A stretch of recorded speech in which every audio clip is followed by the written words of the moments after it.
યુકેના નિયમો જ્યારથી બદલાયા છે ત્યારથી જ યુકે જવાના લોકોમાં પણ આપણને એટલો જ ઘટાડો જોવા મળ્યો છે। આપણે જોવું હતું કે યુકેની વિઝા એપ્લિકેશન્સ છે એમાં પણ મોટે પાયે ઘટાડો જોવા મળ્યો હતો। આના પાછળના કારણ વિશે તો આપણે અત્યાર સુધી ચર્ચા કરતા આવ્યા છે કે યુકેના ઘટાડાની પાછળ એટલે કે લોકોના ઘટાડાની પાછળ ખાસ કરીને તેના નિયમો છે એમાં પણ કોઈક મોટો ભાગ ભજવતો હોય એવું લાગી રહ્યું છે।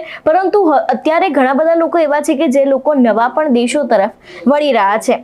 શું છે સમગ્ર વિષય, કેમ અત્યારે હાલ લોકો યુકે છોડી રહ્યા છે તે દરેક વાત કરીશું આજના આ વિડીયોમાં। નમસ્કાર, હું હંસિની અને તમે જોઈ રહ્યા છો નિર્ભય ન્યૂઝ। અમેરિકામાં જ્યારથી ડોનાલ્ડ ટ્રમ્પ બીજી વખત સત્તામાં આવ્યા ત્યારથી તેમને ત્યાંના ગ્રીન કાર્ડના નિયમો બદલ્યા। તે બાદની જો વાત કરવામાં આવે કેનેડા વિશેની તો કેનેડામાં પણ કંઈક આવી જ પરિસ્થિતિનું નિર્માણ થયું હતું। પરંતુ હવે વાત કરીએ યુકેની તો હવે કેમ લોકો યુકે છોડી રહ્યા છે તે એક સૌથી મોટો સવાલ છે। સૌથી પહેલા તો એના નિયમો વિશે આપણે જાણી લઈએ કે ખાસ કરીને જે પીઆરનો નિયમ હતો એને બદલી નાખવામાં આવ્યો છે। 5 વર્ષના બદલે 10 વર્ષ કરી દેવામાં આવ્યો છે। એટલે કે ઘણા બધા લોકોને એવું હતું કે અમને લોકોને 5 વર્ષે ત્યાંની પરમનન્ટ રેસિડેન્સી મળી જશે, પરંતુ એ ન મળતા અત્યારે હાલ લોકો ઘણા બધા એવા પણ છે જે જ્યાં જલ્દી પરમનન્ટ મળી જતું હોય એ લોકોને ત્યાંના રહેવાસી થઈ જતા હોય, ત્યાંના પીઆર મળી જતા હોય એવા દેશ તરફ પણ વળ્યા છે। ખાસ કરીને જે વિદ્યાર્થીઓ છે, જે વિદ્યાર્થી રાહ જોઈને બેઠા હતા કે એકાદ વર્ષમાં તે લોકોના પીઆર આવી જશે, તે લોકોને લગભગ ત્યાં 4 વર્ષ જેવા પૂર્ણ થઈ ગયા છે, તેમ છતાં પણ હવે પીઆરનો નિયમ છે તે બદલી નાખવામાં આવ્યો છે। એટલા જ માટે થઈને ક્યાંક એ વિદ્યાર્થીઓ છે એ લોકો પણ નિરાશ થઈને હવે ક્યાંક ભારત પાછા આવી શકે છે એવી પણ શક્યતા લાગી રહી છે। એટલે કે અત્યારે હાલ જે યુકેનો માહોલ છે એ ખાસ કરીને ગુજરાતીઓ માટે એટલા માટે પણ મૂંઝવણ ભર્યો છે।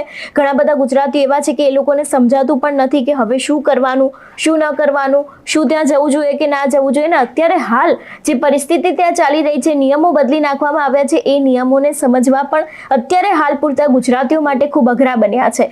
કારણ ઘણા બધા છે। સૌથી પહેલા પીઆરનો નિયમ બદલી નાખવામાં આવ્યો, વિઝાનો નિયમ બદલી નાખવામાં આવ્યો, યુકેના ઇમિગ્રેશનમાં વધારો થતો ગયો, ઇમિગ્રન્ટ્સમાં વધારો થતો ગયો।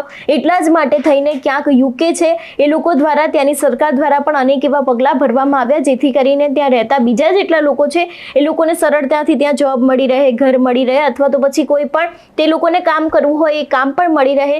એટલા જ માટે થઈને આ સમગ્ર નિયમો છે તેને બદલી નાખવામાં આવ્યા। પણ જો વાત કરવામાં આવે કે અત્યારે હાલ લોકો આટલા માટે જ થઈને યુકે છોડી રહ્યા છે કે હવે તે લોકોને કોઈક બીજા દેશમાં જવું છે જ્યાં તે લોકોને જલ્દી પરમનન્ટ એટલે કે ત્યાં જલ્દી સ્થાયી થઈ શકે, એટલા માટે પણ અત્યારે હાલ લોકો બીજા દેશમાં જવા માંગે છે।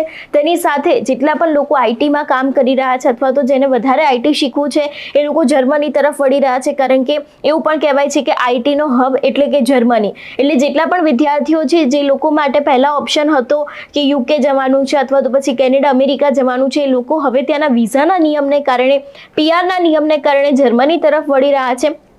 તેની સંગાથે જો વાત કરવામાં આવે કે ઘણા બધા લોકો અત્યારે સાઉથ આફ્રિકા પણ જઈ રહ્યા છે, ઓસ્ટ્રેલિયા જવું પણ અત્યારે હાલ સરળ બન્યું છે, એટલે ઘણા બધા લોકો ઓસ્ટ્રેલિયા પણ જઈ રહ્યા છે। એટલે ધીરે ધીરે જે અત્યાર સુધીની ટોપ ડેસ્ટિનેશન રહેતું હતું વિદ્યાર્થીઓ માટે, ક્યાં તો પહેલા એ લોકો કેનેડા જતા હતા, તે બાદ અમેરિકા જતા હતા ને તે બાદ યુકે જતા હતા, પરંતુ હવે ક્યાંક એ જ ચોઇસ છે એની અંદર ફરક આવ્યો છે ને હવે લોકો છે તે જર્મની છે, સાઉથ આફ્રિકા છે એ તરફ પણ ક્યાંક વળી રહ્યા હોય એવું લાગી રહ્યું છે। એટલે ખાસ કરીને જે યુકેના નિયમો બદલાયા છે એનો સીધો જ ફટકો ક્યાંક યુકેને પણ પડી શકે છે અને યુકેમાં રહેતા લોકો છે એ લોકો ધીરે ધીરે યુકે છોડી રહ્યા છે અને ખાસ કરીને જે બીજા વિદ્યાર્થીઓ છે એ પણ ક્યાંક બીજા દેશ તરફ હવે વળી રહ્યા હોય એવું લાગી રહ્યું છે। તમારું શું માનવું છે આ વિષયને લઈને અમને કમેન્ટ કરીને ચોક્કસથી જણાવજો। તેની સાથે જ અમારી ચેનલ નિર્ભય ન્યૂઝને લાઈક, શેર અને સબસ્ક્રાઇબ કરવાનું ભૂલશો નહીં। નમસ્કાર।